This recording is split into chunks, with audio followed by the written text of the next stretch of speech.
Buenas tardes, compañeros.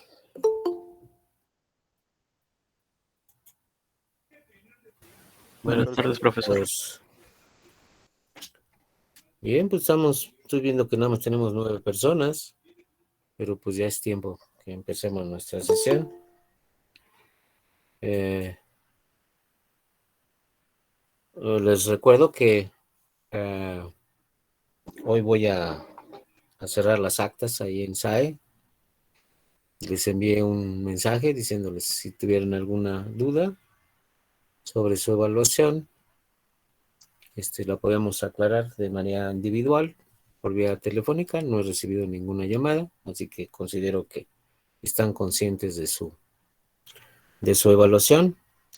Aprovecho también ahorita este tiempo que todavía no ha llegado mucha gente. Yo supongo que a lo mejor con las condiciones a lo mejor se van a presentar en alguna evaluación o están haciendo alguna evaluación, que no sería raro. Este, para comentarles por qué no tuvimos sesión el martes, que ya lo teníamos programado. Fue debido a que se hizo una reunión de la academia en donde tenía que ser de manera presencial con el subdirector académico para tratar algunos asuntos, y dada la importancia y el nivel, pues ahora sí que tuve que ir, y como la cita era a las 2:30, no podía ayudarles al primer grupo. No me daba tiempo de regresar a dar mi clase en línea, y pues si no me hubiera desfasado con ustedes. Por eso mejor decidí avisarles el propio lunes, porque además yo me enteré hasta el lunes, ¿verdad? Ok. Gracias a un compañero que me llamó y que me dijo: oye, ¿ya viste esto? Ah, no, no sabía yo. Entonces teníamos que ir. Les explico eso, pues porque alteró las condiciones de lo que habíamos planeado. Recuerden que a partir del próximo martes 22 ya nos vamos a ver la mitad del grupo. La mitad del grupo. Ah,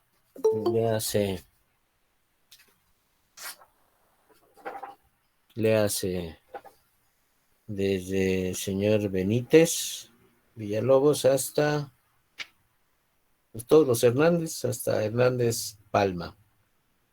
¿Sí? Nos vamos a ver esa semana. Vamos a trabajar 2 días a la semana, martes y jueves. ¿Para qué? Para que la gente que no asista, que no vaya de manera presencial, que no deba de ir de manera presencial, podamos ver los mismos temas vía videoconferencia el sábado correspondiente, de 12 a 3 de la tarde. ¿Sí? Es decir, de todas maneras el material yo se los voy a enviar junto con los enlaces, ahora sí que para que lo sepan todos, pero la gente que se tiene que presentar va a ser del señor Benítez Villalobos hasta Hernández Palma. Y la siguiente semana, de manera presencial, del señor Maldonado a Villegas. En otras palabras, de la A a la H, porque no tenemos K, ¿verdad? No tenemos a Calimán. Para la próxima semana, y a la siguiente semana de la M hasta la Z. ¿Sí? No puede manejar una cuestión de asistencia, ¿no? O sea, no tenemos esa recomendación de que seamos tolerantes, ¿verdad? En ese sentido, y no hay ningún problema. Yo siempre he dicho que el que quiere entrar a una clase presencial o en línea lo hace porque quiere. Cuando no quiere, ni a fuerza los zapatos, ¿verdad? Pero, repito, esa metodología es la que vamos a usar, de atender a la mitad del grupo, y como ahorita tenemos 13 personas, atenderlas la próxima semana de la A a la H, inclusive, y la siguiente semana de la M a la Z, inclusive. Entonces, bajo esa condición, así vamos a trabajar, teniendo las clases los sábados, para la gente que no haya asistido de manera presencial, y también los que hayan asistido, si le quieren dar un repaso, adelante. A lo mejor hasta dudas podemos trabajar, ¿verdad? Más ampliamente. Entonces, No les digo que esta va a ser nuestra última sesión, porque los compañeros que no vayan presencialmente lo van a tener los sábados. Pero, repito, va a estar abierto para todos. Yo les enviaré el material de toda la semana, de todo lo que vamos a ver en la semana, para ver si lo podemos cubrir. Y aunque vayamos en ese paso lento, vamos a ir avanzando, porque a mí no me convence eso de que cierto grupo no tenga una clase presencial, o que vea los temas, o nada más darles el material y ahí que se hagan bolas. No, vamos a hacerlo de acuerdo a los lineamientos, respetándolos, pero con esa modalidad, que la gente que no vaya presencialmente tenga la oportunidad de verlo en el tiempo y forma, la misma semana, en una clase de 3 horas. Bien. Empezamos nuestra sesión, ya tenemos 14 personas. Vamos a ver, repito, a lo mejor, y también lo entiendo, ¿no? Porque se supone que mañana se cierran las actas, a lo mejor hay gente que está haciendo examen, lo entiendo, no va a pasar nada, más que van a perder esta clase, pero bueno, ya tendremos tiempo para que aclaremos todas las dudas. Entonces, comenzamos nuestra sesión del día de hoy. Básicamente, como siempre, preguntando si existe alguna duda, algún cuestionamiento, alguna pregunta de lo que hemos visto hasta el momento.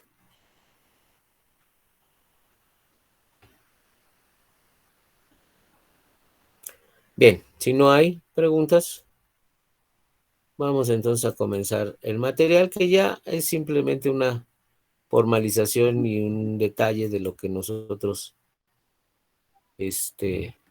vimos con el ejemplo de la sesión anterior, ¿verdad? Que vimos que existía una serie de condiciones en el ejemplo que resolvimos sobre la aplicación de la salida, obtener la respuesta a impulso utilizando la transformada Z. Yo entiendo que ya en este momento deben de tener conciencia de lo importante que es, ¿verdad? Y básicamente lo tenemos en esas condiciones. Porque el tema que vamos a tratar es las formas de respuesta y estabilidad. La estabilidad ya vista o manejada a través del uso del dominio de la variable compleja Z. Ya lo vimos a nivel del dominio del tiempo, ya especificamos, manejamos la estabilidad y la no estabilidad. Bueno, pues aquí vamos a ver con más detalle algunos aspectos.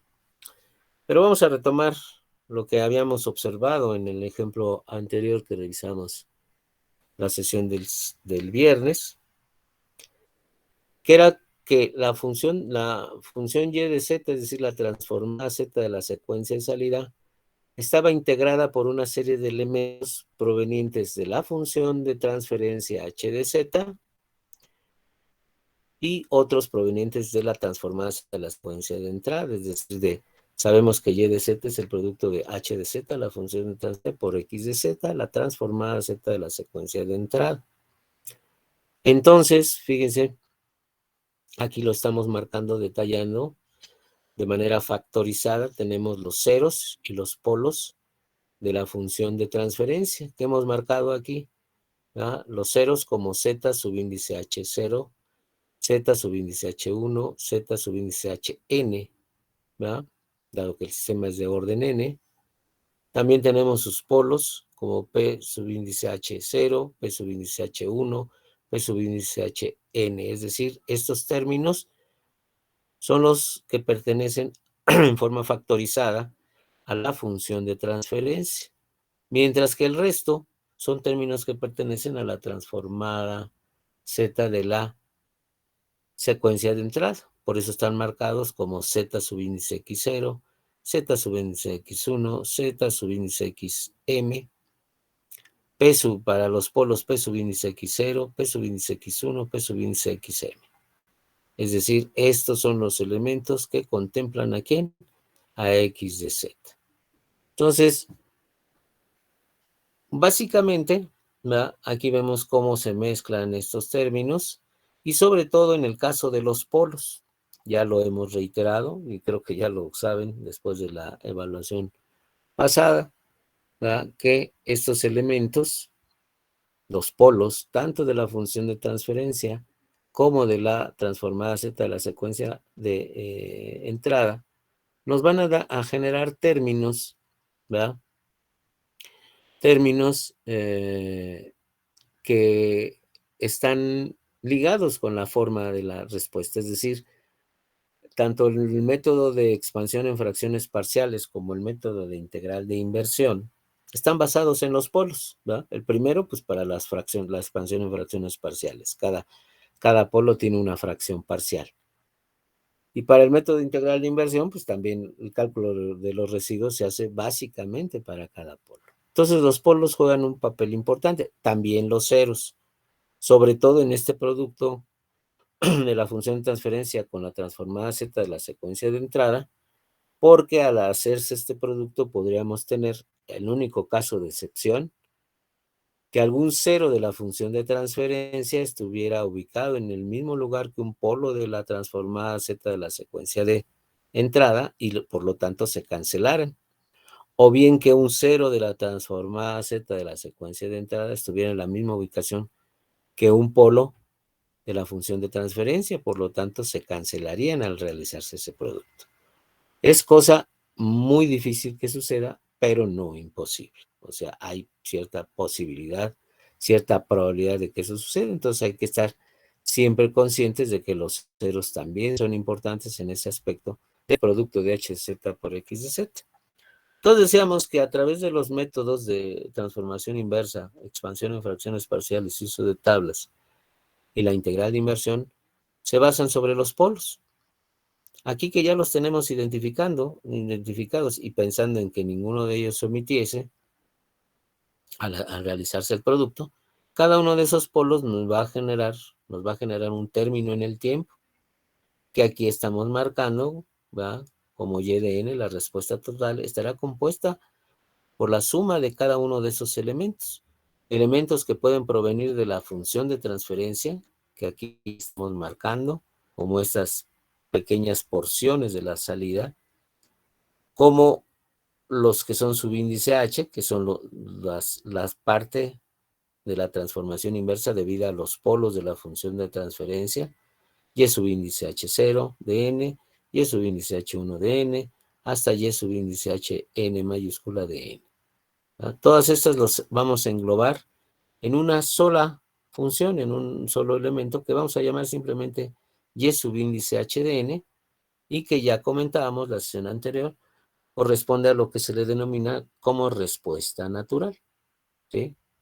Esta respuesta natural, en el caso de que hablemos de la solución de una ecuación de diferencia, sería la correspondiente solución homogénea. Esta es la respuesta natural. Básicamente, si nosotros resolviéramos una ecuación de diferencia, correspondería a la solución homogénea. En este caso, la parte de la respuesta debido a los polos de la función de transferencia, por eso lo marcamos como y subíndice h de n.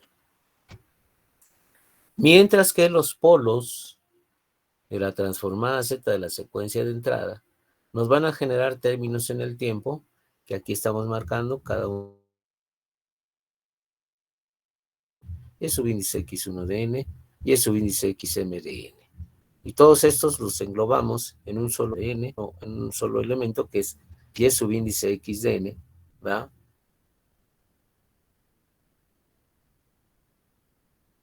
Para la respuesta debido a los polos de la transformada z de la secuencia de entrada, y que corresponderán a lo que denominamos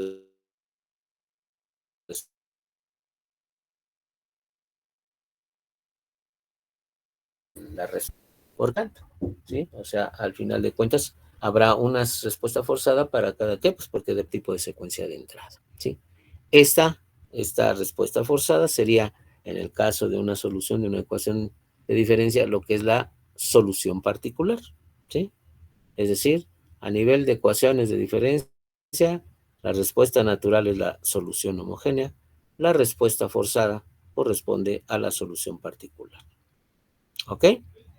Y esta estructura va a ser siempre la que da la salida de un sistema, a excepción del caso que ya comentamos, de que se perdieran alguno de los polos, sea de los polos de la función de transferencia o de la transformada z de la secuencia de entrada, por multiplicar a h de z por x de z. En esa circunstancia perderíamos algún punto, perderíamos algún término, ¿verdad? Pero en general siempre va a tener esa estructura. ¿Ok? Bien. Bajo esa condición, los sistemas tendrán una respuesta total siempre compuesta por una respuesta natural, la parte de la respuesta debido a los polos de la función de transferencia, y una respuesta forzada debido a los polos de la transformada z de la secuencia de entrada. Eso va a pasar siempre. Pero hay un caso particular que podemos definir, que lo comentamos en la sesión anterior, pero aquí lo vamos a formalizar. Ya lo vimos en el ejemplo que la respuesta natural del sistema, la parte de la respuesta debida a los polos de la función de transferencia, tenía el mismo comportamiento que la respuesta impulso y que la respuesta forzada, es decir, la parte de la respuesta debido, en el ejemplo, al polo de la secuencia de entrada, en este caso un escalón unitario, nos daba precisamente la respuesta forzada. Bajo esa condición, ¿verdad?, es evidente que la respuesta natural tendrá el mismo comportamiento de la respuesta impulso porque provienen de los mismos polos, ¿verdad?, tanto en la obtención de la respuesta impulso como en la obtención de la respuesta total del sistema, que nos dará parte de ella como la respuesta natural. Y lo mismo sucede con la respuesta forzada. La respuesta forzada dependerá de la secuencia de entrada y tendrá el mismo formato, con otros valores, con otros parámetros, pero tendrá el mismo comportamiento. Entonces, lo que establecemos aquí, generalmente, y digo generalmente, ¿por qué? Pues porque puede existir el caso de excepción, como les comentaba yo, de que en Y de Z podamos perder algún polo, sea de la respuesta natural o de la respuesta forzada, y eso no nos daría el mismo resultado que la respuesta impulso, pero salvo ese caso de excepción, tanto la respuesta natural y su índice HDN como la respuesta impulso, el sistema HDN, tienen el mismo comportamiento. ¿Por qué? Pues dado que provienen de los mismos polos. Es decir, son los mismos polos los que se utilizan para calcular HDN como la respuesta natural, aparte de la respuesta del sistema debido a los polos de HDZ. Y lo mismo sucede con la respuesta forzada, y es subíndice XDN, y la secuencia de entrada XDN. Tienen el mismo comportamiento por idéntica razón. Eso ya lo hemos venido comentando, aquí simplemente lo hemos formalizado. Pero hay un caso importante.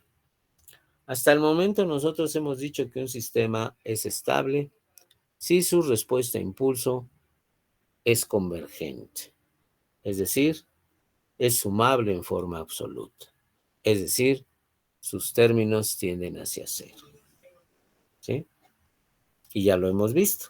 ¿Por qué? Porque eso es lo que nos da la condición de estabilidad de un sistema. Bueno, aquí está manejado de la misma forma, pero con otra expresión, precisamente el hecho de que HDN, la respuesta impulso, tiende hacia cero. ¿Cómo?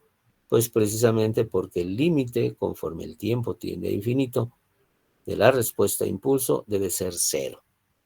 Esto implica precisamente que sus valores tienden hacia cero y por lo tanto es sumable en forma absoluta.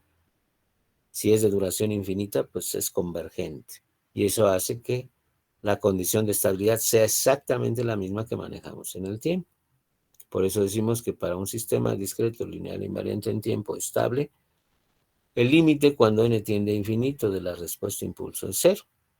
Y como la respuesta impulso tiende hacia cero, ¿qué creen que pase con la respuesta natural? Pues también tiene que tender hacia cero. Por eso decimos que el límite cuando n tiende a infinito de la respuesta natural y subíndice h de n también va a ser 0. Por lo que entonces esta respuesta natural, al tender hacia 0, pues va a tener que desaparecer. Y como le llamamos algo que nada más dura un cierto tiempo, pues transitorio, ¿sí? Por eso a la respuesta a impulso, perdón, a la respuesta natural de un sistema que tiende hacia 0, se le denomina de otra forma, ¿verdad? Se le denomina respuesta transitoria, ¿sí? O transiente. Algunos textos han manejado la traducción como transiente, ¿sí? Transitoria, como cualquier elemento que dura un cierto tiempo. Y también se le denota como y subíndice tran, aquí es tran de transitorio, de n. Es decir, la respuesta natural que siempre va a aparecer en cualquier sistema, ¿sí? ¿Va? Cuando el sistema en específico es estable, dado que su respuesta a impulso va a tender hacia 0, pues la respuesta natural también va a tender hacia 0 y se le va a conocer como respuesta transitoria y denotada por y tran de n. Y no solamente pasa eso, sino que entonces la respuesta total del sistema y de n, ¿verdad?, va al eliminarse la respuesta natural, pues va a quedar nada más la respuesta forzada, es decir, el límite cuando de la respuesta total del sistema conforme el tiempo tiende a infinito, conforme el tiempo avance, pues nada más va a ser la respuesta forzada, y subíndice x de n, que en ese caso, ya una vez que el transitorio, que la respuesta natural ha desaparecido y que se queda nada más la respuesta forzada, a esta se le denomina también respuesta en estado estacionario, denotada por y subíndice EE de estado estacionario de n. ¿Ok? ¿Por qué se le llama de estado estacionario? Porque como depende de la entrada, en el momento en que el sistema deje de ser alimentado por esa entrada, pues ya no habrá salida, desaparecerá, porque al final de cuentas ya es una condición de que el sistema está nada más sujeto a la entrada. Ya el sistema tuvo su respuesta natural, que se convirtió en transitoria, y el sistema va a estar en un estado estacionario, pendiente nada más de cualquier otra condición que se dé en la entrada, como es la suspensión de la secuencia de entrada. ¿Ok? Este concepto es el mismo que han manejado para los sistemas analógicos, nada más que ahora lo estamos aplicando para los sistemas digitales, con la salvedad de que en los sistemas analógicos ustedes no hablaron de respuesta a impulso. En los sistemas digitales sí, porque ya vimos, la respuesta a impulso puede ser hasta un elemento para la implementación de los sistemas digitales a través de la convolución, que es una forma algorítmica de obtener la salida de un sistema. ¿Ok? ¿Hasta aquí alguna pregunta?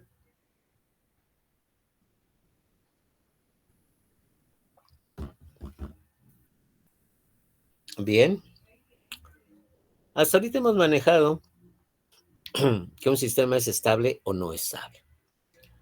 Pero ya ha llegado el momento en que la no estabilidad la seccionemos. La seccionemos en dos elementos. Y con ello hablar ya de un grado de estabilidad del sistema. ¿Sí? Es decir, un sistema puede ser estable, ¿verdad?, bajo la condición que ya establecimos.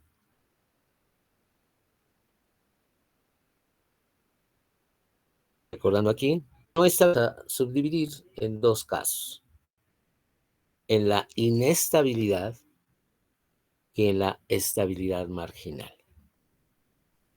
¿Por qué de esto? Porque ya lo comentábamos. ¿Por qué es tan importante que los sistemas sean estables? ¿Por qué nos dedicamos a establecer si un sistema es o no estable?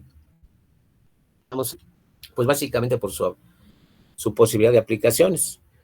Los sistemas estables, al ser controlados por nosotros, nos dan un cúmulo alto de versatilidad en cuanto a su aplicación, en cuanto a sus usos. La no estabilidad nos lleva a dos puntos. La inestabilidad, que de plano es decir, este sistema nada más sirve, si sirve para algo, sirve para ser un detonador. No hay otro uso que se le dé a los sistemas inestables. O la estabilidad marginal, que nos da cierto grupo específico de aplicaciones, ¿verdad?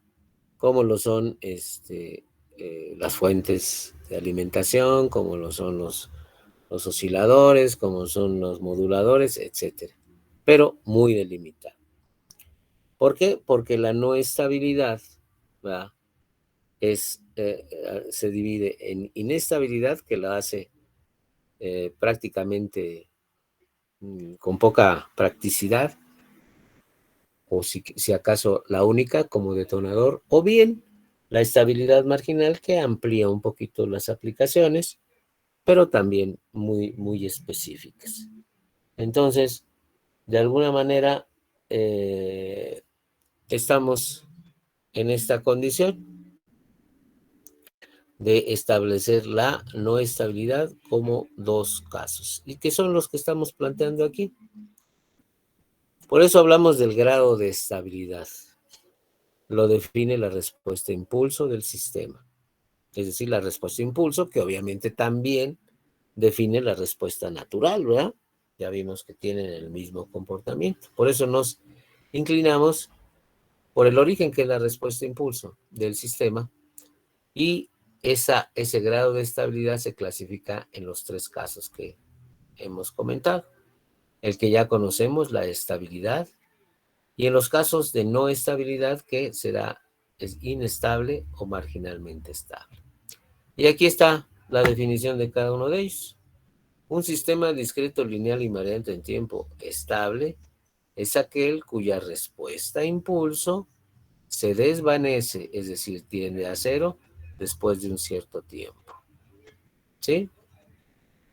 Esta condición de estabilidad del sistema, ¿verdad?, que ya definimos anteriormente como que un sistema estable es aquel que a entradas finitas, acotadas o convergentes nos da salidas finitas, acotadas o convergentes. Al final de cuentas, esta estabilidad es la que lo hace versátil en cuanto al tipo de procesamiento controlado por nuestro diseño, por nosotros mismos, o por el sistema, si es un sistema con retroalimentación. Es un sistema estable. ¿Por qué? Porque su respuesta a impulso se desvanece, tiende hacia cero después de un cierto tiempo, por lo tanto la respuesta natural va a tender a desaparecer, se convierte en una respuesta transitoria. Pero en la no estabilidad, esta nueva clasificación de inestable o marginalmente estable nos dice lo siguiente: un sistema discreto, lineal, invariante en tiempo, inestable es aquel cuya respuesta a impulso crece sin límite después de un cierto tiempo. Eso de crece sin límite, pues eso no es cierto, ¿verdad? Sabemos que al sobrepasar los niveles de la salida, de la polarización que pueda tener el sistema, lo más seguro es que se va a destruir. Por eso, si queremos verle una utilidad o un uso a este tipo de sistemas inestables, pues son de detonadores, no hay más. ¿Por qué? Porque una salida que crece ilimitadamente, pues no la podemos controlar. En algún momento dado va a hacer que el sistema se destruya. ¿Sí? La inestabilidad hace o está originada por una respuesta a impulso que crece sin límite después de un cierto tiempo. Pero dentro de la no estabilidad hay un cierto grupo de condición, o sea, cierto grupo de sistemas que son considerados como marginalmente estables. Los sistemas discretos, lineales, invariantes en tiempo, marginalmente estables, son aquellos cuya respuesta impulso, HDN, tiende a un valor constante, diferente de cero, ¿verdad?, para no confundirnos con la no estabilidad. Tiene que ser un valor constante diferente de cero, o una oscilación de amplitud constante, ¿verdad?, después de un cierto tiempo. ¿Estamos de acuerdo? Esto, si lo analizamos en tiempo y forma con este concepto que acabamos de plantear, Pues en un sistema estable, ¿verdad?, la respuesta natural, que tiene el mismo comportamiento que la respuesta impulso, esta va a tender hacia cero, se convierte en transitoria y nos va a dejar una salida que será la salida, la respuesta forzada o, en este caso, la respuesta en estado estacionario. Si el sistema es inestable, es decir, su respuesta a impulso crece sin límite, ¿verdad?, también la respuesta natural va a crecer sin límite. Y por lo tanto, pues no importa cuál sea la respuesta forzada, toda la respuesta del sistema va a crecer ilimitadamente. Pero en el caso específico de los sistemas marginalmente estables, la respuesta a impulso y por ende la respuesta natural se va a comportar como una constante diferente de cero o una oscilación de amplitud constante que se le va a sumar a la respuesta forzada. Es decir, no va a ser nada más una respuesta en base a la entrada, sino que siempre irá montada, porque se están sumando, o en un nivel de corriente directa o en una función que está oscilando de amplitud constante. Es decir, será añadida la respuesta forzada a ese nivel constante, lo que permite manejar, ¿verdad?, casos como las fuentes de corriente o voltaje alterno, directo, osciladores, moduladores, etcétera, ¿sí? Por eso son sistemas marginalmente estables. Tenemos los 3 grados que puede tener un sistema: discreto, lineal e invariante en tiempo, estable, inestable, marginalmente estable. ¿Ok? Ahora bien, como sabemos, HDN se deriva de la función de transferencia. Y esa HDN tendrá una serie de términos generados por cada polo de esa función de transferencia. Repito, por los métodos de expansión en fracciones parciales y el método integral de inversión. Bueno, pues al final de cuentas, cada polo de la función de transferencia va a generar términos con el siguiente formato que estamos manejando como Y subíndice h de k, el késimo término de la secuencia de salida o de la respuesta a impulso, como lo quieran ver, que será una constante A subíndice k por un término n, variable de tiempo n a la L, ¿sí?, por el valor del polo a la enésima potencia, ¿sí? Todos y cada uno de los polos de la función de transferencia van a generar términos con esta estructura. Si ustedes recuerdan, ¿va? Si ustedes recuerdan, esto ya lo habíamos visto en el método de expansión en fracciones parciales y uso de tablas, pero que nosotros nos habíamos limitado a trabajar con polos de primer orden, lo que nosotros dijimos que lo íbamos a usar, polos de primer orden. Y se acuerdan que todos los términos eran la constante de la expansión en fracciones parciales a su índice k por el polo a la enésima potencia, ¿cierto? No existía este término en la ley. ¿Por qué no existía? Porque resulta que para polos de primer orden, que fue lo que nosotros trabajamos, el exponente L al cual está elevado la variable de tiempo es 0. Entonces, n a la 0, pues es 1. Y entonces nada más nos queda A sub índice K por el polo, ¿cierto? Pero ahora lo tenemos que manejar, ¿por qué? Porque resulta que este elemento, este exponente, ¿verdad?, para polos de orden múltiple es una cantidad mayor o igual a la unidad, es decir, sí aparece, ¿sí? Sí aparece. Para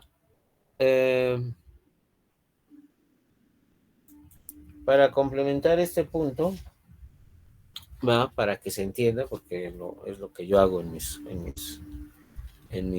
cursos, mostrar conceptos, pero además de mostrarlos, ¿sí? Para este caso, vamos a utilizar algo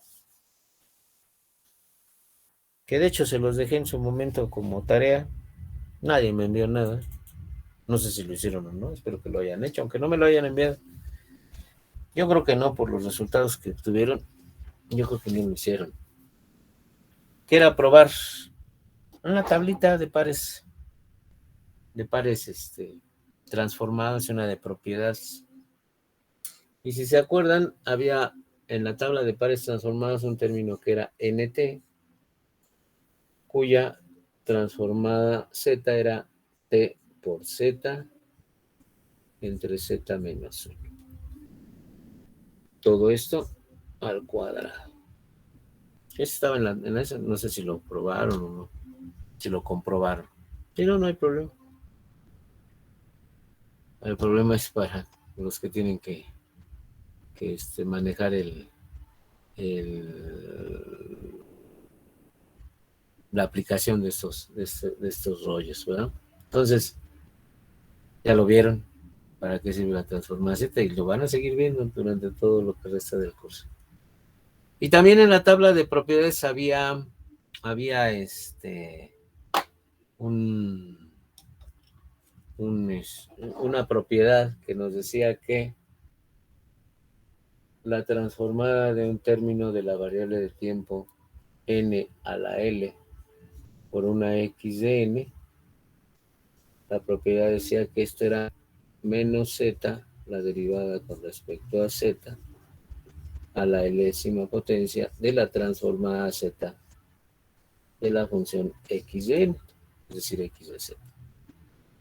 Bueno, pues vamos a usar estas dos para ver qué sucede, para analizar un poquito.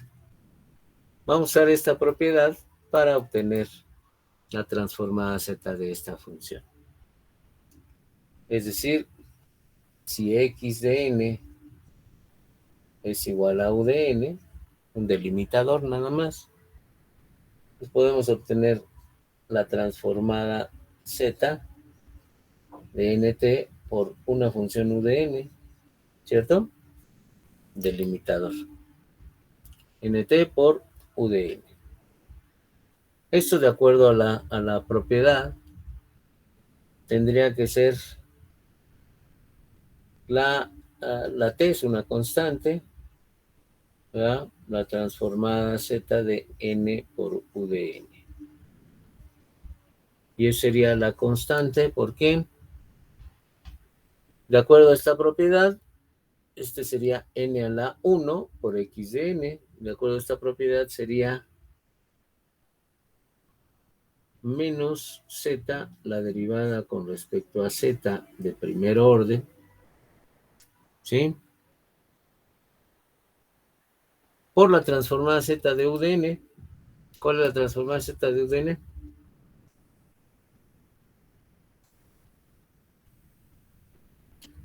Z sobre z menos 1, ¿cierto? Es decir, en otras palabras, tenemos que poner la constante y derivar. Podemos sacar la z, que sería menos z, nos quedaría menos tz, por la derivada con respecto a z de z sobre z menos 1. ¿Sí? La derivada con respecto a z. Esta es la derivada de un cociente, menos tz. La derivada de un cociente, ¿cuál es? Bueno, pues por lo pronto es el denominador al cuadrado. Y en el numerador sería la derivada del numerador, que es 1, por el denominador, es decir, z menos 1, menos la derivada del denominador, que también es 1, por el numerador, que es z, ¿cierto? Donde este término y este término se cancelan, menos tz se multiplica por menos 1 y esto nos da tz entre z menos 1 al cuadrado. Es lo mismo que teníamos en la tabla de pares transformados, ¿sí? Pero lo interesante de esto es que vean, este término z a la menos 1 al cuadrado me habla de un polo de orden múltiple, ¿cierto? Este polo de orden múltiple Se da, ¿por qué? Pues porque aquí tengo n a la 1. Si yo pusiera o quisiera calcular la transformada z de n al cuadrado, aplicando esta misma regla, tendría yo que volver a derivar, sacar la segunda derivada con respecto a z, ¿verdad?, de esta función, que sería volver a derivar esta, ¿cierto? Y eso me daría, ¿qué? Eso me daría, ¿qué? Z menos 1 a la cuarta, ¿no? Es decir, este término n a la l aparece solamente para polos de orden múltiple, ¿sí? Porque al final de cuentas en la transformación va a generar polos de orden múltiple.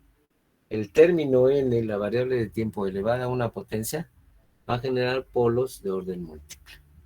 Aquí lo vemos con n a la 1, me da un polo de segundo orden. Si fuera n al cuadrado, me daría un polo de cuarto orden, de orden múltiple. ¿Por qué? Porque la derivada sigue siendo la derivada de un cociente.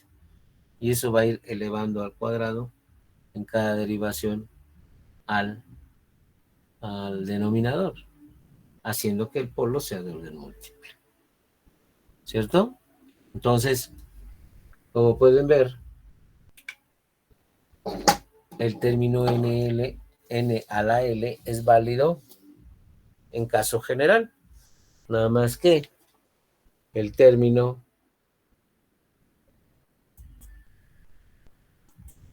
que nosotros tenemos aquí, ¿verdad?, está contemplando esa posibilidad. ¿Por qué no lo tuvimos cuando hablamos de la expansión en fracciones parciales? Pues porque simple y sencillamente eran polos solamente de primer orden, donde L es igual a 0. Y N a la 0, cualquier cantidad elevada a la 0 es 1. Por eso no aparecía en los otros. Ahora sí lo tenemos que hacer, pues para generalizar. Que L será un valor mayor o igual que 1 para polos de orden múltiple. ¿Ok? ¿Alguna pregunta?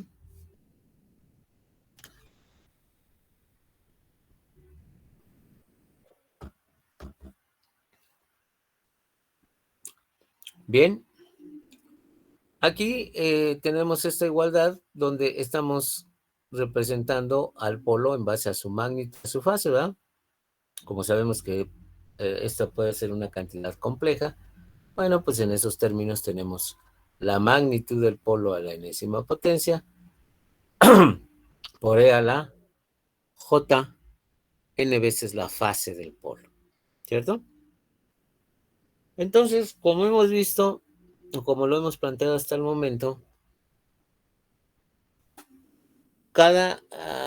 los casos que hemos estado comentando, pues dependerán de los polos que integrarán a cada uno de estos términos, es decir, cada polo me va a dar un término con esta estructura, cada polo de la función de transferencia. Entonces, y obviamente, estos integran la respuesta natural, como está aquí, o bien parte de la respuesta impulso. Estará compuesta por términos con esta estructura. Y lo que yo quiero saber de un sistema es precisamente su grado de estabilidad. Por lo tanto, ese grado de estabilidad estará determinado por el comportamiento de todos y cada uno de estos términos, ¿cierto? Si hablamos de estabilidad, debemos de pensar que esos términos deben de tender hacia cero. La pregunta es, ¿cuál sería la condición sine qua non única, necesaria, para que cada uno de estos términos con esta estructura tendiera hacia cero?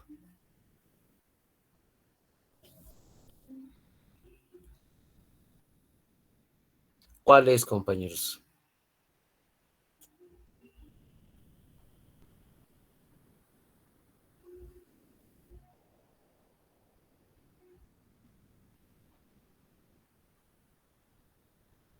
¿No lo encuentran?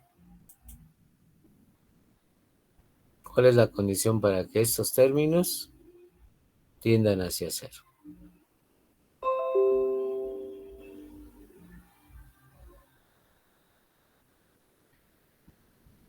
Esta es una constante a subíndice k. Esta es la variable de tiempo n elevada a una potencia L. Si el polo es de primer orden, pues esto va a ser n a la 0, que vale 1. También no lo podemos cambiar. Pero si L es un valor mayor a la unidad, es decir, se trata de un polo de orden múltiple, el que genera este tipo de términos en el tiempo, pues vamos a tener la variable de tiempo elevada a una potencia, ¿verdad? Y esta variable de tiempo son valores enteros. Imagínense que estuviera, no sé, al cuadrado, por decir n al cuadrado. N al cuadrado me daría, conforme n va pasando, conforme el tiempo va avanzando, me va a dar términos cada vez más grandes, más grandes, más grandes. Va a crecer sin límite si se trata de un polo de orden múltiple. Este término, lejos de tender hacia cero, este va a crecer ilimitadamente. Si es que L tiene es un exponente mayor o igual que 1. Si es 0, no importa, es 1. Pero de todas maneras tampoco tiende hacia 0. El término exponencial complejo E a la JN veces teta z, ¿verdad? Perdón, teta subíndice k. Este término es un valor oscilante que estará entre 1 y menos 1 con las funciones coseno y seno que lo integran. Pues es un valor que no va a tender nunca hacia 0. Va a estar oscilando entre 1 y menos 1, dependiendo del valor de teta. Pero no pasará de eso. Nunca va a tender hacia 0. El único término que va a tender hacia 0, o que podría tender hacia 0, es la magnitud del polo. La magnitud del polo, si es menor a la unidad, al ser elevada a la enésima potencia, es decir, a una potencia cada vez mayor, este término, si es una cantidad menor a la unidad, va a tender hacia 0. Ejemplo, punto 5. Punto 5 a la 0 es 1, punto 5 a la 1 es punto 5, punto 5 al cuadrado es punto 25, punto 5 al cubo punto 125, punto 5 a la cuarta punto 0,625, así, va a tender hacia 0. ¿Cierto? Y no importa que este término tendiese hacia infinito, como se está multiplicando este elemento, la magnitud del polo a la enésima potencia, con el elemento n a la L, aunque este crezca ilimitadamente al multiplicarse por este elemento, la magnitud del polo a la enésima potencia, esto va a tender hacia 0. Entonces, la condición para que este término tienda hacia 0 es simplemente que la magnitud del polo sea menor a la unidad. ¿Cierto? Ahora bien, ¿qué necesitamos para los otros dos casos? Vamos a verlo. ¿Qué les parece si lo vemos en el otro enlace? Porque aquí ya me avisó que vamos para afuera. ¿Ok? Entonces, terminamos este enlace. Nos vemos en el otro, compañeros.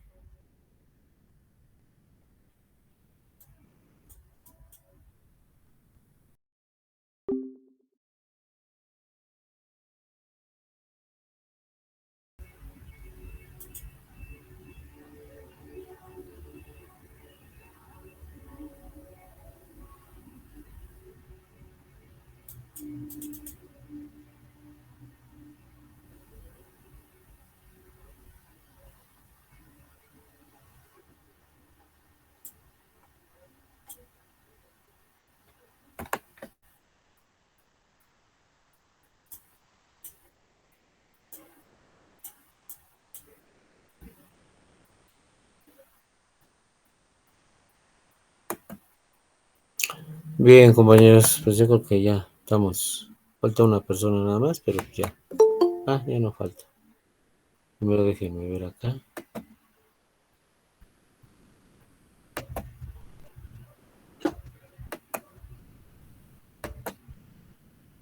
9.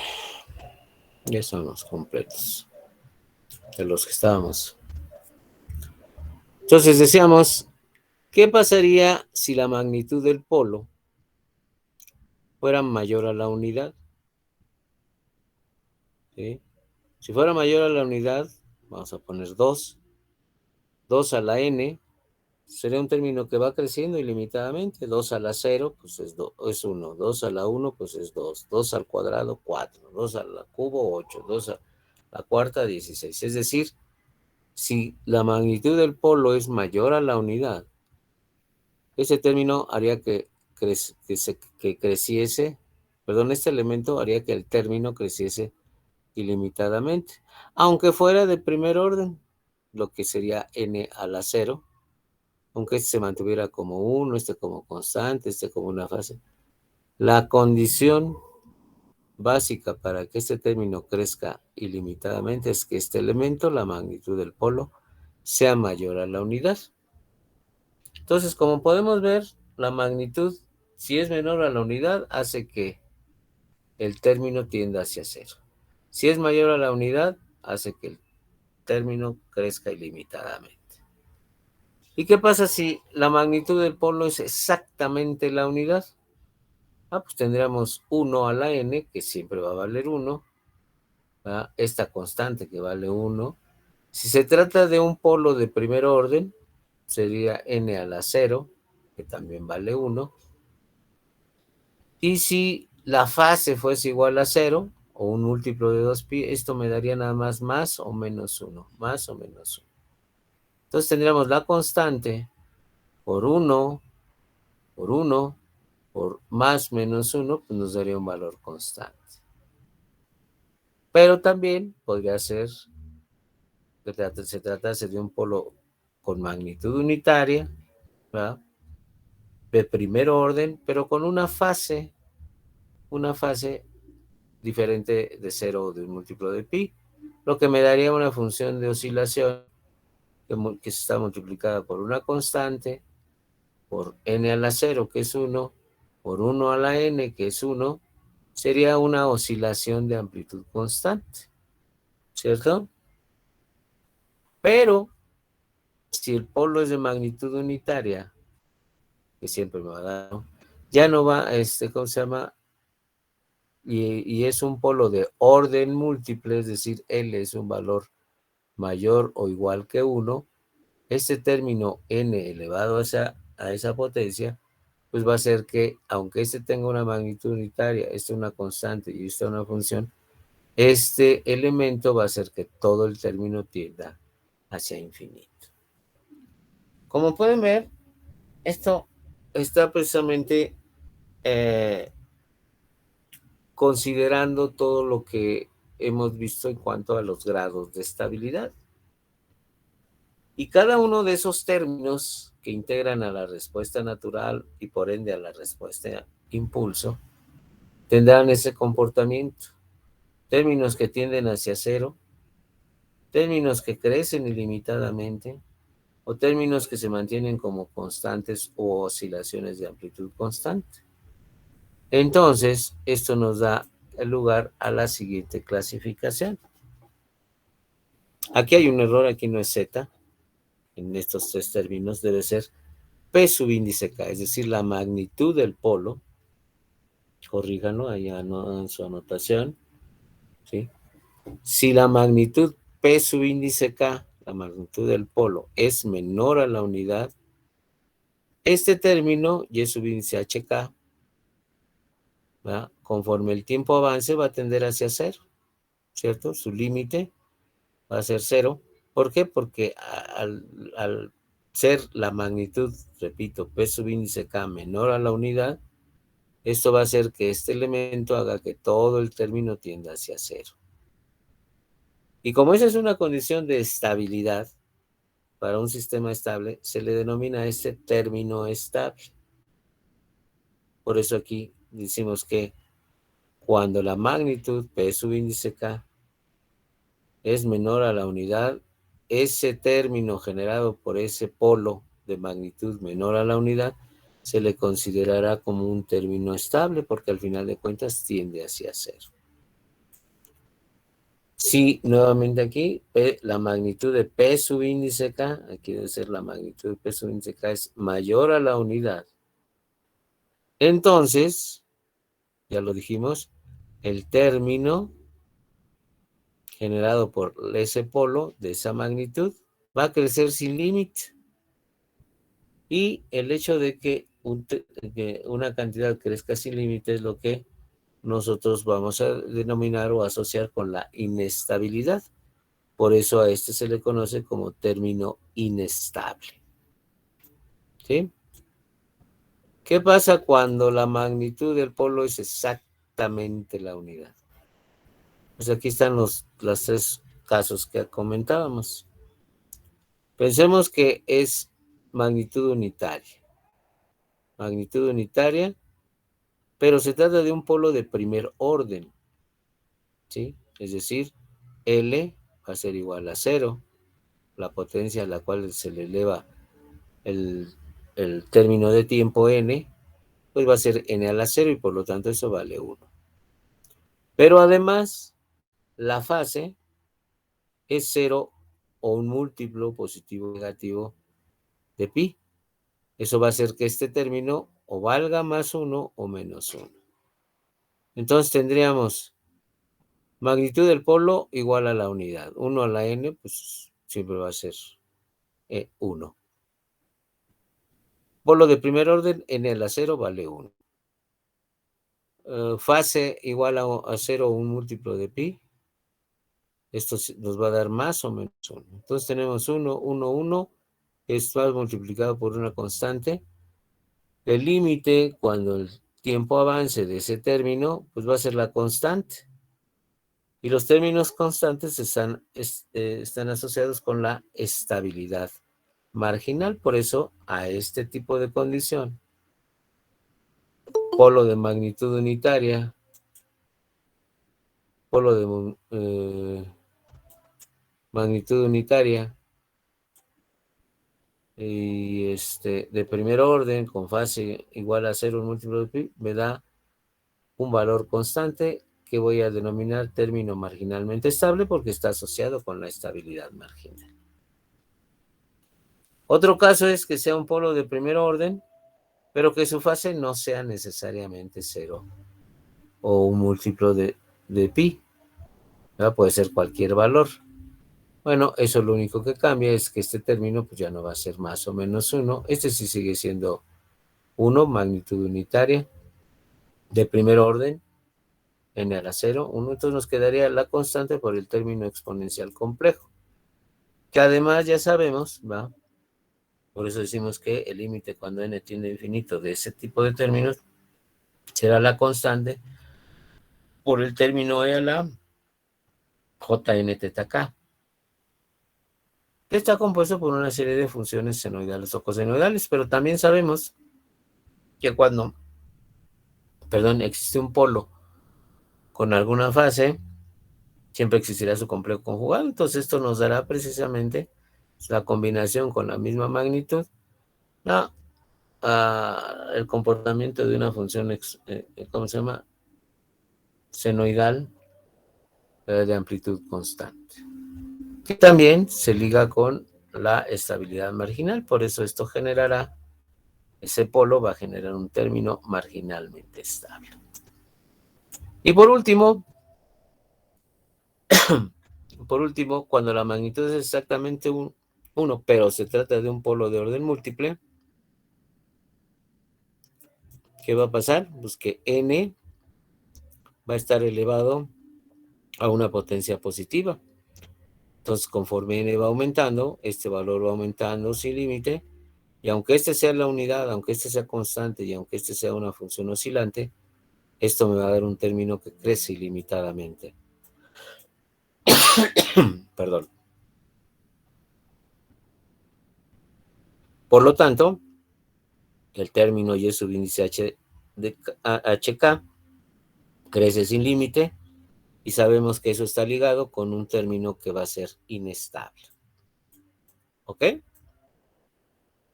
Aquí están los 5 casos que analizamos ya descritos en base, repito, aquí no es Z, es P subíndice K. en todos los casos, porque es la magnitud del polo. ¿Ok? ¿Alguna pregunta?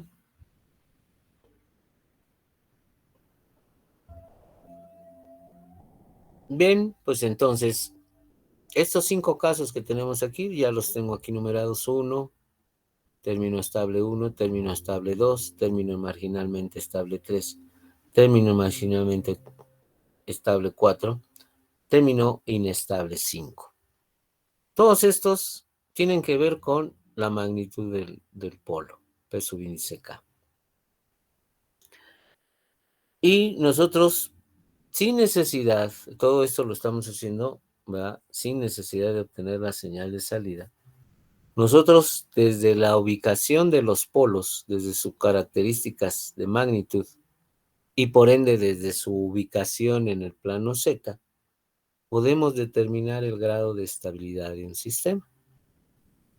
De la misma forma que ustedes en los sistemas analógicos usaron Laplace, el semiplano izquierdo, la zona de estabilidad; semiplano derecho, la zona de inestabilidad; y el eje imaginario como la zona de estabilidad marginal. Bueno, pues lo mismo podemos hacer con los polos, nada más que con las reglas del plano Z, que en este caso son sus magnitudes, ¿verdad?, la magnitud de los polos. Y aquí tenemos los casos posibles y el caso al cual corresponde. Por ejemplo, en el caso 1, todos los polos cuya magnitud es menor a la unidad, P sub índice K, magnitud de P sub índice K es menor a la unidad,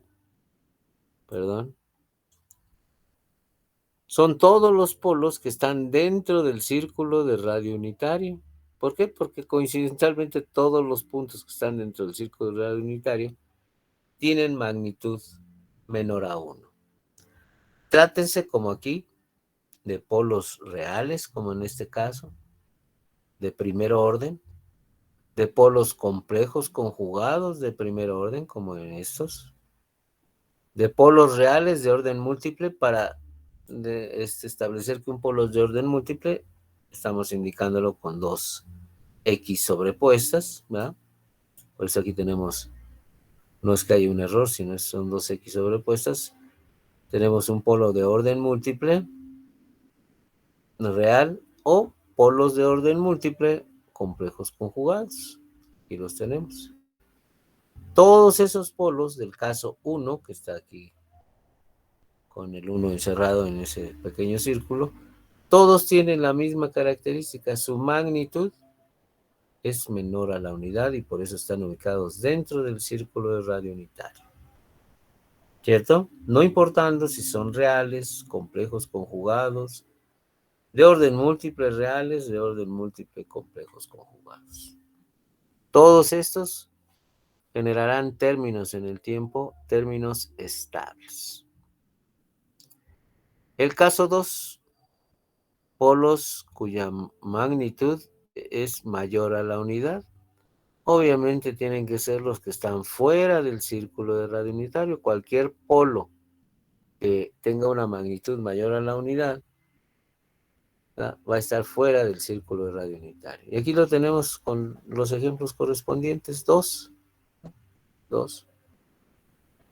Pueden ser polos reales, como en este caso, de primer orden; complejos conjugados de primer orden, como estos; reales de orden múltiple, como este; o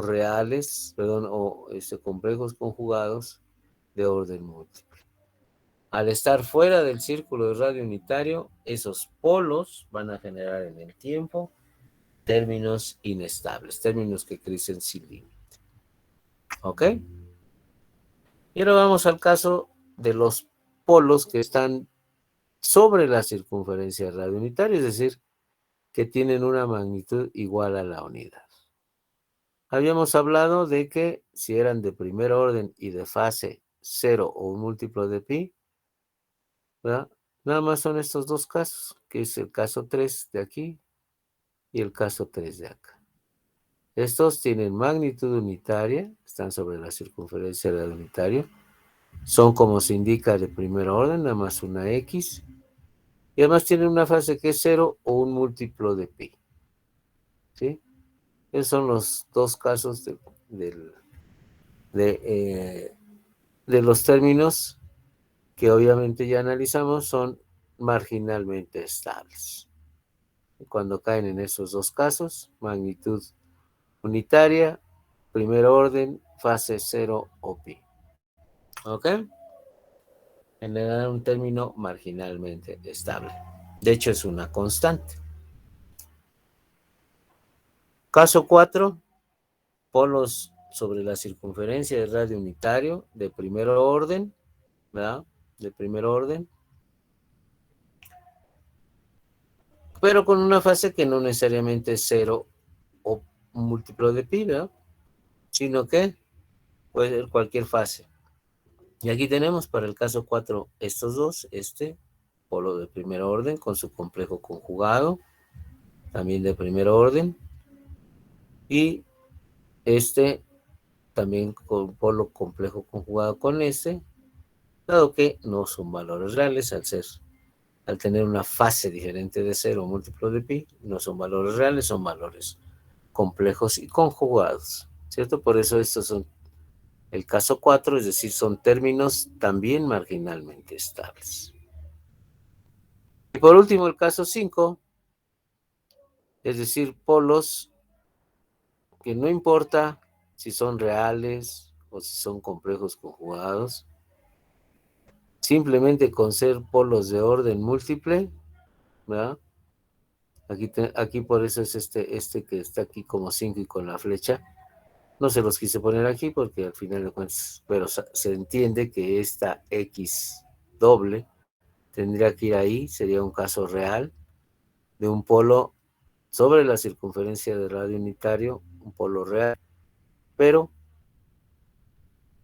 de orden múltiple, por eso le decimos el caso 5.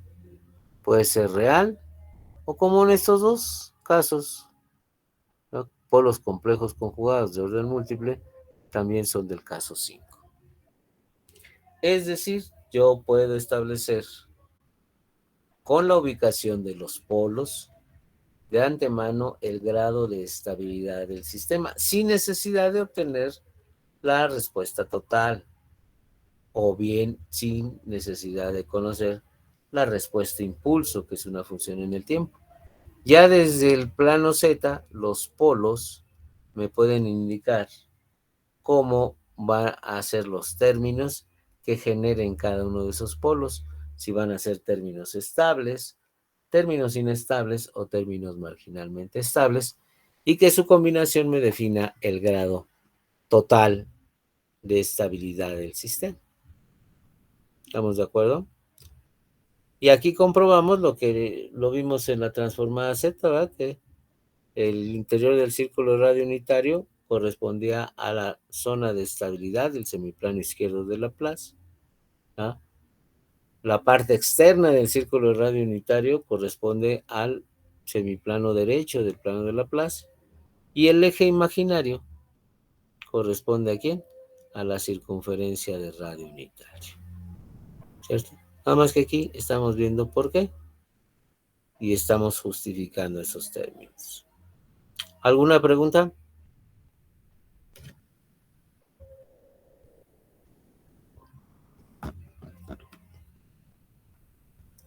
No, profe. Bien, pues entonces todo esto lo podemos resumir de la siguiente forma. Que pues simplemente vamos a leer porque ya lo tienen ahí. En resumen, inciso A, los polos de la función de transferencia dentro del círculo de radio unitario representan términos estables, es decir, términos que van a tender hacia cero, sin importar su orden. El orden no se refiere a una secuencialidad, se refiere al orden del polo. Ya hablamos de polos de primer orden y polos de orden múltiple.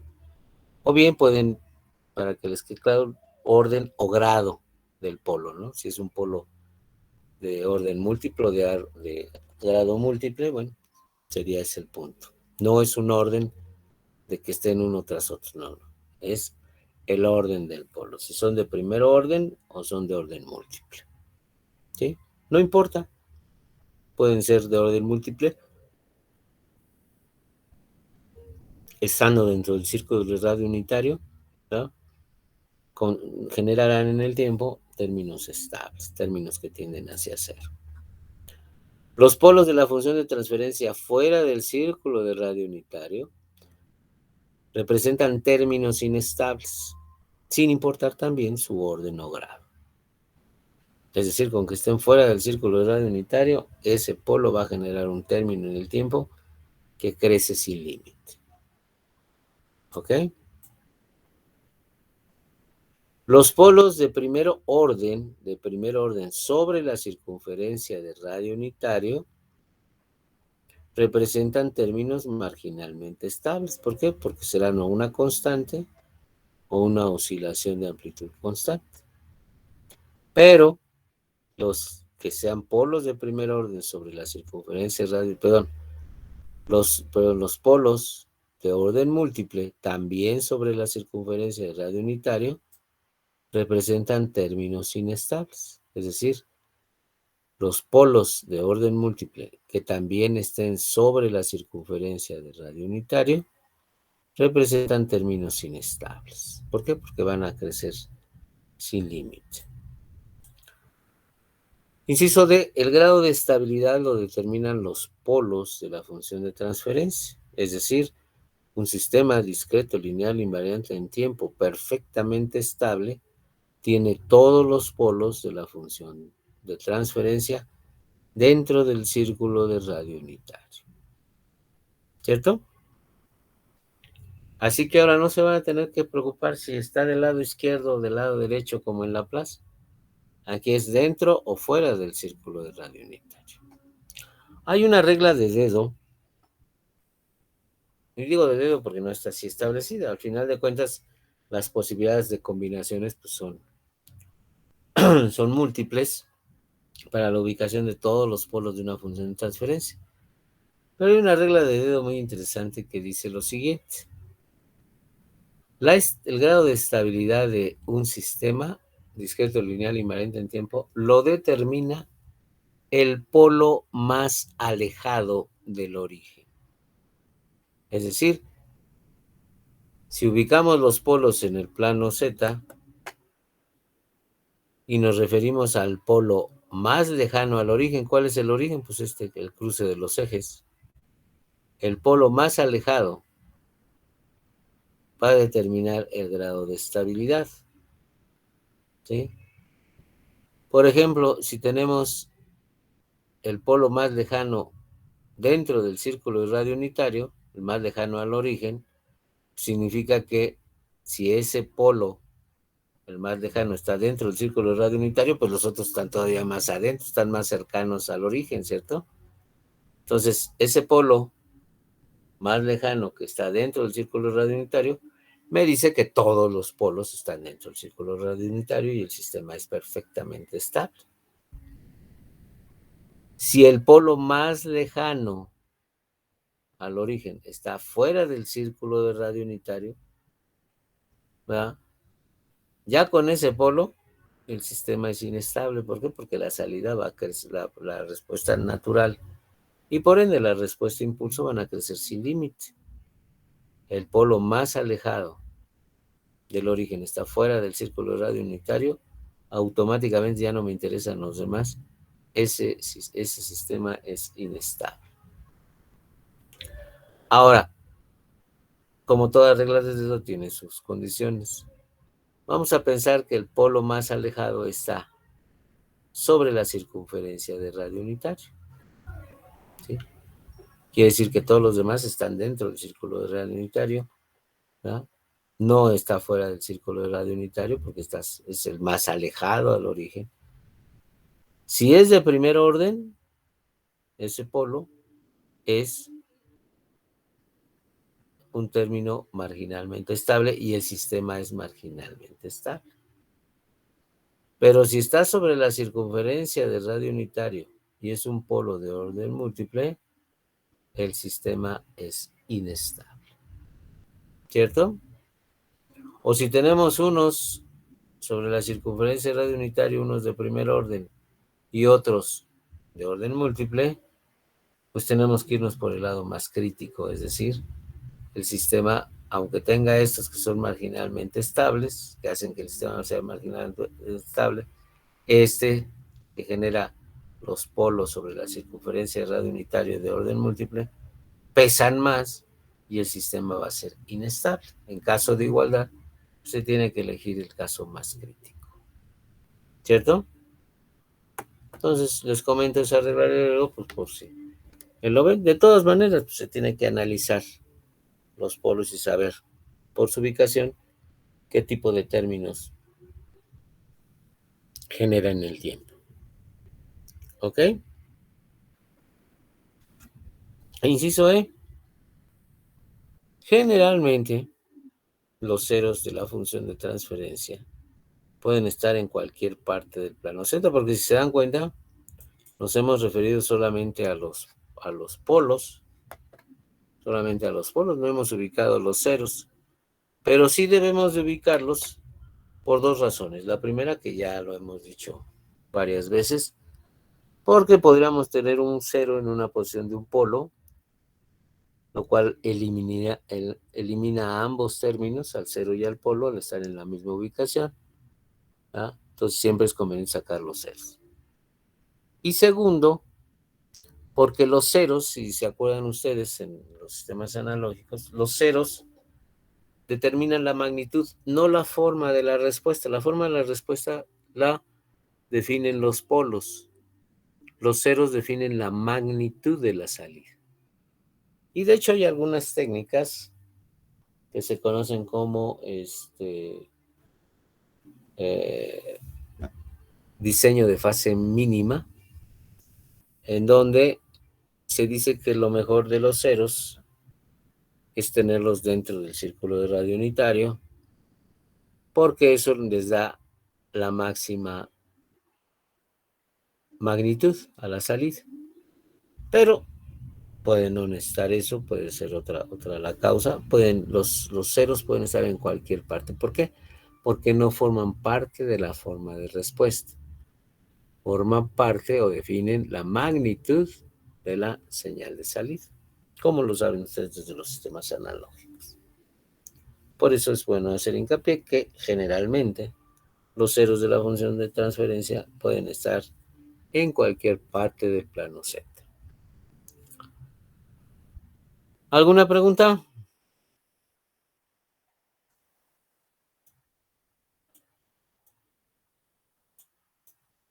No, profe. Bien, pues si no hay preguntas, aquí les dejo este ejemplo, que es el que vamos a resolver con la mitad del grupo que vaya presencialmente, además de ver otros temas. Vamos a resolver de manera presencial y de manera en línea lo vamos a resolver el sábado para la mitad que no asiste. ¿Ok? Y es un tratamiento muy sencillo, traten de hacerlo. Dice, un ejemplo es un sistema discreto lineal inmanente en tiempo, inicialmente en reposo. Está descrito por la ecuación de diferencia tal. Determine su función de transferencia y a través de ella su grado de estabilidad. Inciso B, su respuesta a impulso HDN y compruebe el grado de estabilidad, obviamente definido en el inciso anterior.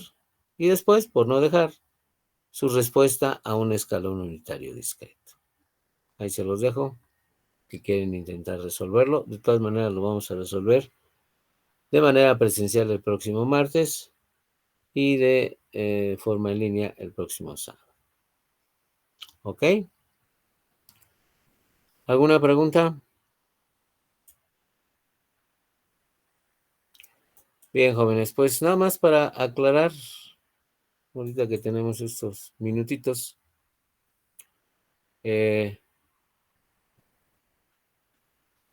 hacer una reflexión, quisiera yo hacerlo ahora que ya vamos a entrar a las clases presenciales. Me estaba acordando en la mañana que precisamente hace 2 años, pregúntense qué estaban haciendo hace 2 años, el 17 de marzo precisamente, pues yo asistí a la escuela con el carácter de dar mi clase y todo. Ya se había hablado de que se iban a suspender las clases por instrucciones de la Secretaría de Educación Pública a todos los niveles, pero se supone que iba a ser el 20 de marzo, el viernes 20 de marzo. Yo llegué el martes porque el lunes había sido feriado, el tercer lunes de marzo, y pues vi a la escuela como nunca la había visto, desierta, toda la unidad.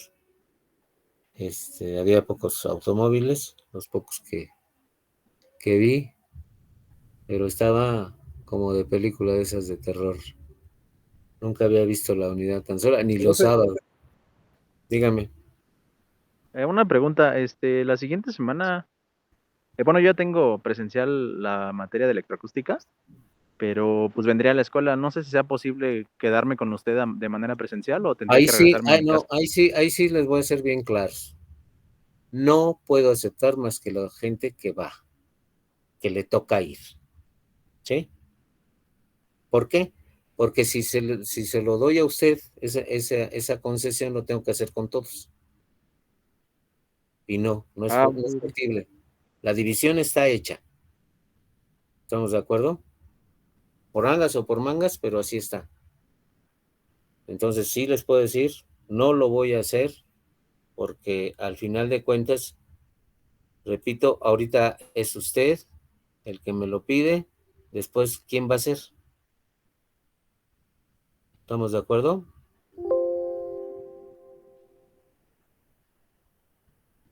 Ah, sí, profe, perdón, sí, gracias. No, está bien, o sea, al final de cuentas tienen ustedes derecho, pero no, porque si no, entonces vamos a empezar. Si ya de por sí esto es un relajo, vamos a hacerlo más. No, van a ir nada más la gente, yo nada más voy a aceptar la gente que le corresponde esa semana.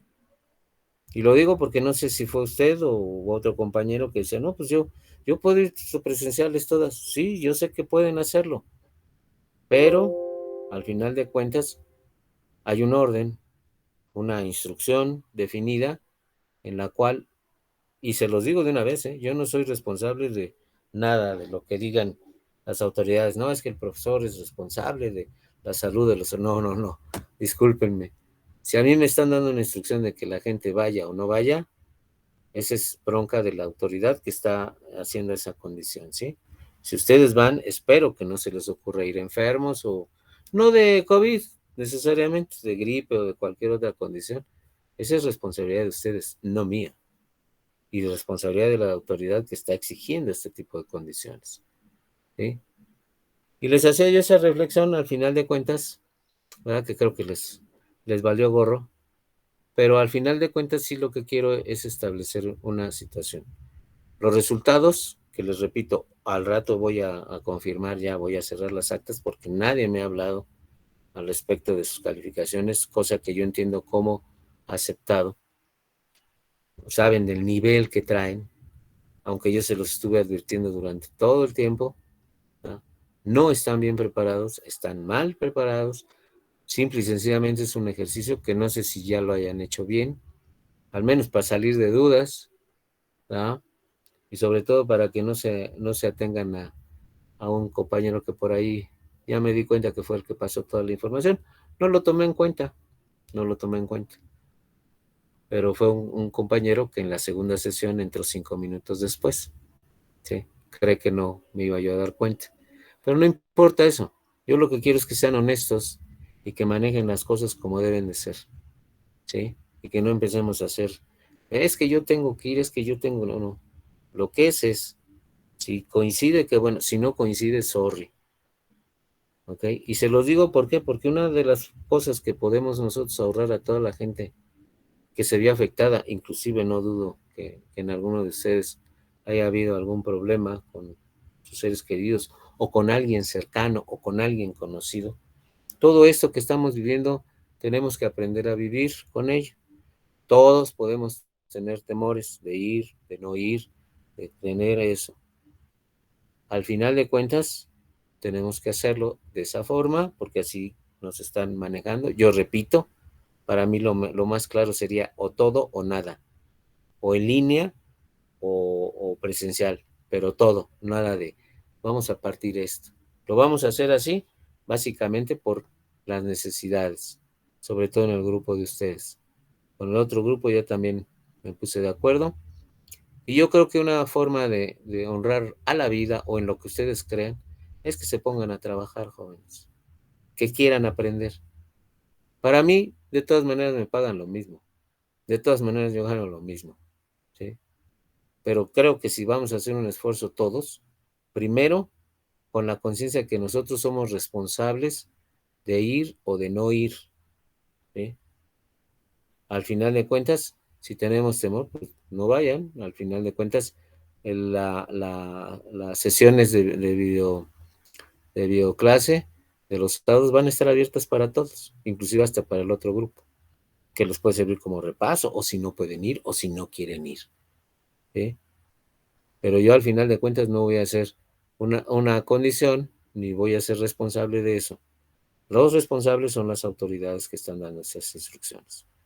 Tienen que ir forzosamente con cubrebocas. Los que quieran llevar careta, adelante. También la autoridad dice, no, que careta, pues sí, pero ¿cómo van a ver? Pero si quieren llevarlo, por precaución, adelante. Vamos a tomar la sana distancia, vamos a tomar las condiciones. No porque la autoridad no nos los esté dando, ¿sí? Sino porque, al final de cuentas, lo que estamos haciendo es bajo la imposición de una instrucción, ¿no? Y lo vamos a hacer de esa forma. Por eso les comento eso, nada de que no, pues es que yo sí o no. Yo ya les dije, de Benítez a Hernández Palma, lo voy a leer rápidamente. Benítez Villalobos, Calvillo Trueba, Carrasco González, Castañeda Peralta, Castillo Pérez, Gallardo Rodríguez, Garnica Becerril, González Alcántara, Guerra Telles, Hernández Cajero, Hernández Fragoso, Hernández Guerrero, Hernández López, Hernández Martínez y Hernández Palma. Los veo el próximo martes, si quieren, ¿verdad? Y nada más a eso. No voy a permitir que se salten la tranca. La siguiente semana les tocará a los otros. Y a ambas mitades, tienen disponible la sesión de los sábados. ¿Está claro? Sí, profesor. Sí, profe. Bueno, entonces, tomen sus providencias y repito, si realmente se dan cuenta de lo afortunados que son comparado con otras personas que no pudieron manejar las condiciones, bueno, pues simplemente abracen la vida, jóvenes, abrácenla. ¿Y cómo? Trabajando, cosa que no han hecho. Y creo que ya se dieron cuenta de ello. Y así va a ser. Bien, jóvenes, pues no me queda más que comentarles eso. Nos vemos el 22. A la gente que acabo de mencionar, nos vemos el 22, martes 22, a las 5:30 en el salón 5101, que va a ser nuestro salón. Cuídense mucho, que estén bien. Si hay alguna pregunta, hablen ahora o callen para siempre. Bien, jóvenes, pues les deseo que estén bien, cuídense mucho, que estén bien ustedes y sus seres queridos. Y al final de cuentas, a trabajar. Cuídense mucho, nos estamos viendo, sea Gracias, profe. presencialmente o en la videoclase el sábado. Cuídense. Gracias, profe. Igualmente, profe. Hasta luego. Gracias, Hasta luego, profe. Hasta luego.